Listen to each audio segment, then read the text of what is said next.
Hello, and welcome to this episode of Your Questions Answered with me, James Church, the author of the best-selling book Investable Entrepreneur. Now, this week's question is a great one. It's from Jack Hoygig, and he asks, is there any way to shorten the 3 to 6 month time frame that it takes to raising money and getting the money in the bank? So that's a really great question. It's something that I get asked a lot.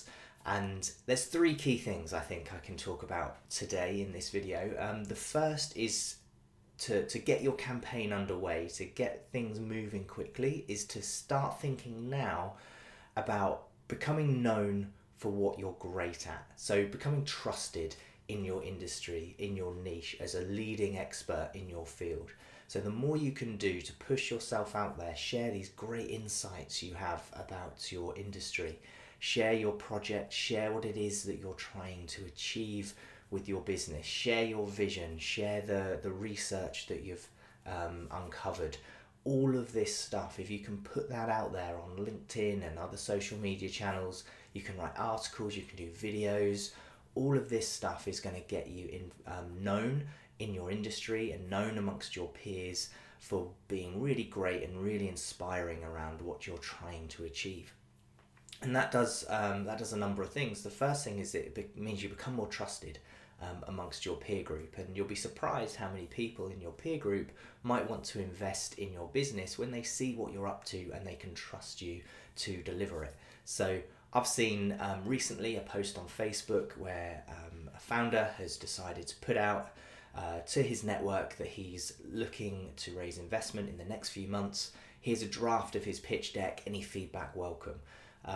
This is really putting himself out there to his audience, which could feel quite scary, but what it's actually achieved is two really great things. One, he's achieved some market validation because he's getting comments back from that post of people in the industry who are in his network going, this is fantastic, this is exactly what our industry needs, well done, I love what you're doing, I wish you the best of luck.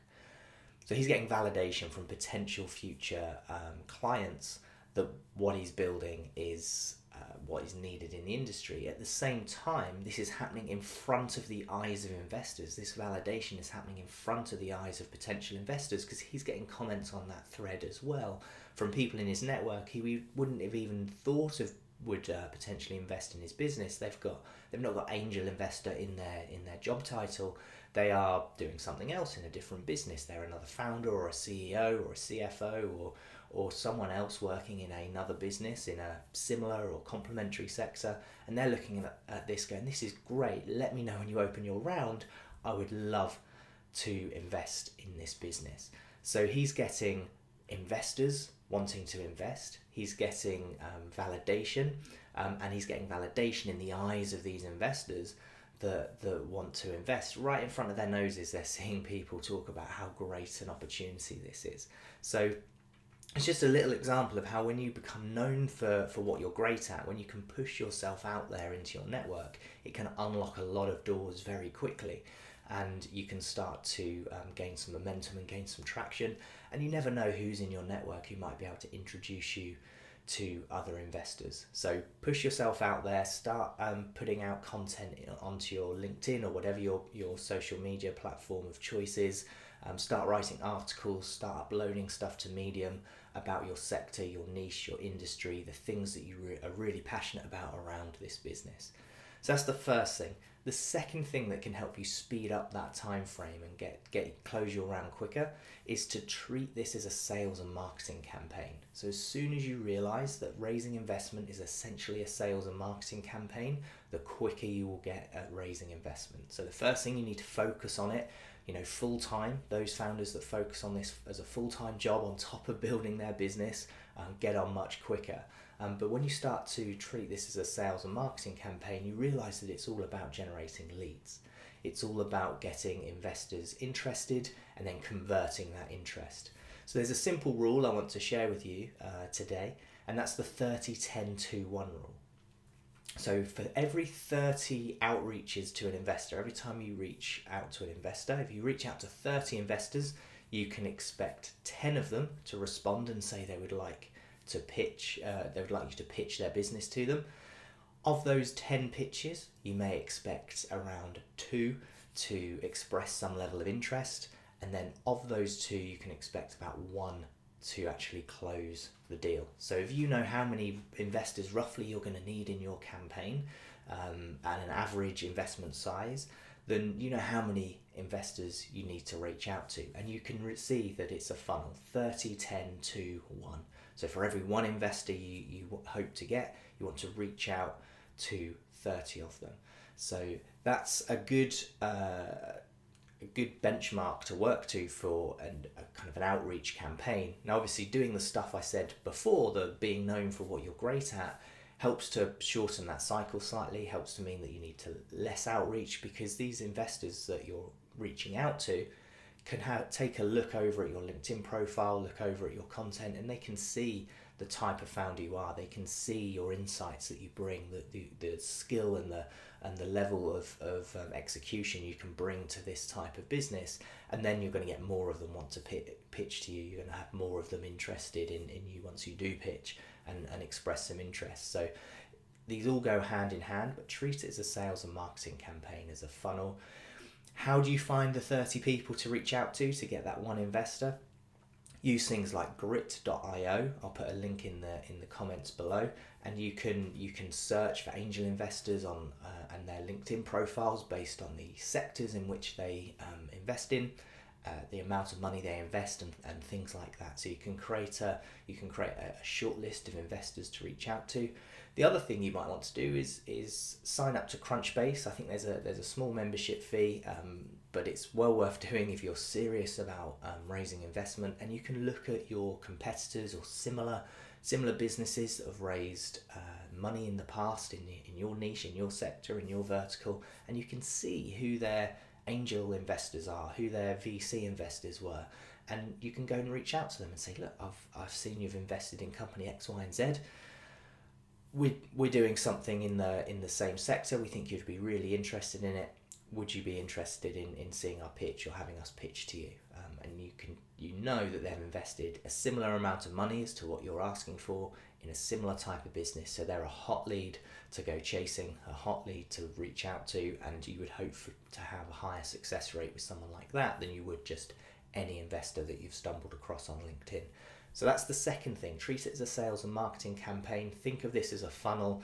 Make sure that you're following up on these leads, following up on these expressions of interest, keeping people informed, and you'll get on much better, and things will happen much quicker.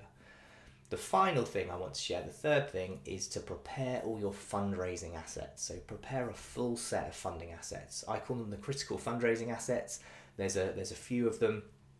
If you have them all in place before you start your campaign, then you've got everything you need for when the time comes to need them. You're not flapping around, you're not delaying the process because an investor asks you for something and you haven't got it. So the sorts of things you're going to need is your pitch assets. So you might have your full investor pitch, you might have your teaser pitch, your one-pager, your expression of interest form, your presentation deck, all of those there and ready. So if someone asks you for your one-pager, you can send them the one-pager. If they ask for a small kind of 10-slide teaser, you've got the 10-slide teaser. If they ask you to come and present to them, you have that presentation pitch there and ready to go. So make sure you have your pitch assets in place. Then make sure you have all your financial assets in place. So you need your P&L forecast, you need your cash flow forecast, you want your rolling balance sheet, you want to pull out some key metrics and financial summaries to make it easy for the investor to assess your financial prospects and your performance versus the other deals that they're looking at. So anything you can do to make their life easier. And you might want to do a financial commentary as well, a kind of a written one-page summary of what the investor's about to see in your financials, so they don't have to kind of go through the spreadsheet to get the core information that they need. They can just see that in a top-level document. So package those funding assets up, package those projection assets up, and then they're ready for the investor to see everything they need. The cash flow, the P&L, the balance sheet, it's all there. The key metrics are all there and pulled out and ready to see. And then the final set of assets is your plan assets. So making sure you have your full business strategy in place. So again, when it comes to the due diligence part of this, you've got the full business strategy, you can start having meaningful discussions around how you're going to spend their money and what your strategy is in the short and the long term. And you want to include your valuation in that. How did you get to your valuation? What is your valuation? What's your exit valuation, and what does that look like? How do you feel this could grow, and what kind of return on investment would an investor have? So it's that strategic kind of business plan that gives the investor all the information that they're going to need to tick all their boxes and backs you up when you have those strategic kind of more meaningful discussions with investors after that first pitch. So they're the three things you can do to help speed that money up, impress investors, get that money into your account quicker. So that's be known for what you're great at, get all that content out there, become a trusted authority in your niche. Treat it as a sales and marketing campaign. Remember that 30-10-2-1 rule. And then finally, prepare a full set of funding assets, the pitch assets, the financial projections, the business strategy and your valuations. All of that's in place. Once you've got all of that stuff in place, then you can concentrate on the outreach to investors and closing the deal, rather than having to create these assets as you go, which ends up delaying the process. So hopefully that helps, Jack. Hopefully that answers your question. As ever, if you have any questions that you want me to answer, you can stick them in the comments below, and I'll add them to the list of questions that I'm going through in this series. But that's all from me for today. So thank you very much for watching. Don't forget to subscribe to the Robot Mascot channel if you're watching this on YouTube, and we'll speak very soon. All the best. Bye.